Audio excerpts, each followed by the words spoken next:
ये वाणी विलास का विषय है प्रभु। कहना बहुत सरल है कि गाय हमारी माता है, लेकिन उनके साथ माता जैसा व्यवहार भी तो होना चाहिए। चलिए, हम नहीं कहते हैं, आप ही के मुख से प्रकट किए देते हैं। हम गाय माता को माता मानते हैं तो वो हमारे परिवार की सदस्य हुई कि नहीं? बोलो पूरी जी, हुई एज ए फैमिली मेंबर। तो थोड़े दिन पहले अपने घर में किसी बालक टाबर का विवाह हुआ होगा, लग्न, मैरिज, शादी, ब्याह। पूरे परिवार के लिए आप नए कपड़े खरीद के लाए नए बाजार में से। कुछ लोग आमेट गए होंगे, कुछ कुंवारिया से लाए होंगे, लाए ना? पूरे परिवार के लिए आप गांठ बांध करके कपड़े लाए। किसी के 20,000 का बेस, बुढ़े दादाजी के लिए भी फेंटा लाए, तो छोटे से बच्चे के लिए भी नया जबला उठा के लाए। गाय माता भी तो हमारी माता है। उसके लिए कुछ याद आया आपको लुगड़ी खरीदना? नहीं ना। विवाह में आप सब माताएं बहनें बाजार से ज्वेलरी खरीदती हैं, परंपरा है हमारी। जब शादियों का सीजन आता है तो हिनानी जी को फुर्सत नहीं मिलती है। अरे भाई, आपने अपने लिए कान के टॉप से गले का हार, माथे की रखड़ी, टीका, कई सारी चीजें खरीदी। माना कि गाय माता सोना चांदी नहीं पहने, लेकिन 5-50 हजार का, 1,00,000 2,00,000 का सोना आप परिवार के लिए लाए, तो एक 50 रुपए की पीतल या तांबे की घंटी तो गाय माता के गले में भी लटका देते कि ये भी तो हमारी माँ है, श्रृंगार का अधिकार इसे भी तो है। लेकिन याद नहीं आया। अरे ये सब तो छोड़ दीजिए नारायण। वो शादी में भी उसकी मोरी के 4 गांठें लगी हुई थी, रस्सी गोबर में लथपथ थी, श्रृंगार नहीं सूझा। विवाह में मेरी माताएं मेहंदी लगाती है, बारीक बारीक डिजाइन बनाती है, रुपया खर्च करके आजकल मेहंदी मेकर को बुलाती है। गाय माता भी तो हमारी माता है। बारीक डिजाइन छोड़ दो, लेकिन 4 छापे तो गाय माता की छाती पर भी आप मांड सकते थे ना विवाह के नाम पर। याद नहीं आया ना प्रभु?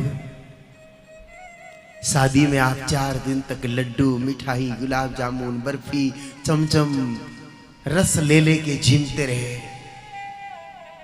और गाय माता को शादी के नाम की गुड़ की डली खिलाने भी याद आई। हकीकत तो यह है कि शादी के जोश में 4 घंटे तक चारा डालना ही भूल गए, भूखी खड़ी थी वो तो। फिर कैसा नाता है प्रभु? और ये तो बहुत सामान्य बातें हैं रमन बापू, ये बहुत सामान्य बातें हैं। तो आप थोड़ा सा विचार और करिए। हमें जन्म देने वाली हमारी जननी माता, अथवा तो हमारे पिता को जन्म देने वाली दादी माता, या हमारी माता को जन्म देने वाली नानी माता, इनमें से तीनों में से किसी की भी मृत्यु हो तो हम उस मां के मरे हुए शरीर को, लाश को, शव को, डेड बॉडी को स्नान कराते हैं। अरे छाल छलावो करो कि नहीं करो, उसको नए कपड़े पहनाते हैं, 4 कंधे पर उठा करके इज्जत से शमशान में ले जाते हैं और अंतिम संस्कार करके आते हैं। और गाय माता जिसने जीवन भर सूखा सूखा चारा खा करके हमको दूध दिया, उसको मां कहते हैं। वस बारस के दिन पूजते हैं, गोपाष्टमी के दिन पूजते हैं, मकर संक्रांति के दिन ढूंढते हैं। वही गाय माता की जब उम्र पूरी हो जाती है और उसका शरीर छूटता है, वो गाय माता मर जाती है, उस गाय माता की मृतदेह को, शरीर को, लाश को छूते ही नहीं है। घर वाले पास में ही नहीं जाते हैं। नगर परिषद को फोन लगा करके किसी को बुलाते और किसी ट्रैक्टर में डलवा के और शहर से बाहर फिकवा देते हैं, जहां उस गैया मैया की मृतदेह को कुत्ते और कौवे नोच नोच करके खाते हैं।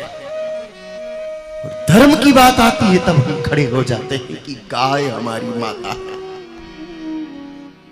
अब अपने हृदय पर हाथ रख के पूछिए, ये कौन सा मां और बेटे वाला नाता है? एक तरफ तो हमारे शास्त्र, हमारे धर्म ग्रंथ, हमारे महापुरुष और हम लोग स्वयं कहते हैं कि गाय हमारी माता है, और दूसरी तरफ सारी जिंदगी तो कष्ट दिया, मरने के बाद भी उसके शव की दुर्गति करवाते हैं। जब हमारे धर्म ग्रंथ कहते हैं कि गावः सर्व सुख प्रदाः, गाय माता सभी सुख देती है, लेकिन उसके साथ हमारा नाता झूठा पड़ जाता है। इसलिए सारी जिंदगी हम सुख की तलाश में भटकते हैं, लेकिन अंतोगत्वा हमारी चोली में सिर्फ और सिर्फ दुख ही दुख